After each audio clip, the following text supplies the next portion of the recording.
വടകരയിൽ കഞ്ചാവുമായി ഇതര സംസ്ഥാന തൊഴിലാളി എക്സൈസ് പിടിയിൽ.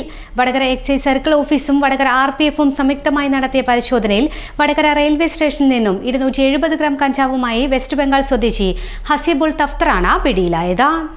വിവേക് എക്സ്പ്രസിൽ വന്നിറങ്ങിയ ഇയാളെ രഹസ്യവിവരത്തിന്റെ അടിസ്ഥാനത്തിലാണ് പിടികൂടിയത്. എക്സൈസ് സർക്കിൾ ഓഫീസിലെ excise inspector Anusree M, assistant excise inspector grade Pramod Pulikkol, preventive officer ഗ്രേഡുമാരായ Saidas KP, Shiraj K, civil excise ഓഫീസർമാരായ Musbin EM, Sandeep CV, Shijin AP എന്നിവർ പരിശോധനയിൽ പങ്കെടുത്തു. ഇന്ന് രാവിലെ 9 മണിയോടെ വടകര റെയിൽവേ സ്റ്റേഷനിലെത്തിയ മാംഗ്ലൂർ സെൻട്രൽ വിവേക് എക്സ്പ്രസിൽ എത്തിയ പശ്ചിമബംഗാൾ സ്വദേശിയിൽ നിന്നാണ് നമുക്ക് 270 ഗ്രാം കഞ്ചാവ് ലഭിച്ചത്.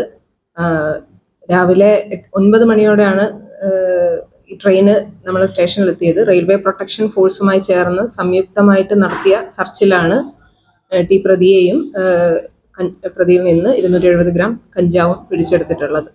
നമ്മുടെ ശ്രീശങ്കരാചാര്യാണ്. തൊഴിലാണ് ലക്ഷ്യമെങ്കിൽ ശ്രീശങ്കരാചാര്യ.